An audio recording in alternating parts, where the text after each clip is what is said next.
আর এই আরজিকরের ঘটনা ঘটে যাওয়ার পর থেকেই রাত পাহারায় নেমেছে উইনার্স বাহিনী। সুন্দরবনের 11টি থানা এলাকায় টহল দেবেন তারা। মোটর বাইকে করে রাতের বেলায় টহল দেবেন এই উইনার্স বাহিনী। আরজিকর কাণ্ডের পর রাত পাহারায় উইনার্স বাহিনী সুন্দরবনের 11টি থানা এলাকায় টহল দেবে এই প্রমিলা বাহিনী। সঞ্জিত চক্রবর্তী আমাদের সঙ্গে টেলিফোনে রয়েছেন প্রতিনিধি।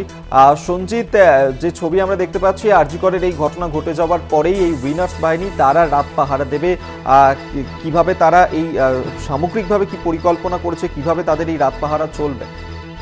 দেখো, বসিরহাট পুলিশ জেলার পক্ষ থেকে এই উইনার্স বাহিনীর অর্থাৎ 11টি থানা, তার সীমান্ত একদিকে অন্যদিকে সুন্দরবন, মোট 11টি থানায় কিন্তু তারা বিভিন্ন এলাকায় কিন্তু এই উইনার্স বাহিনীকে ইতিমধ্যে প্রশিক্ষণ দেওয়া হয়েছে। তারা কিন্তু সব দিক থেকে পারদর্শী।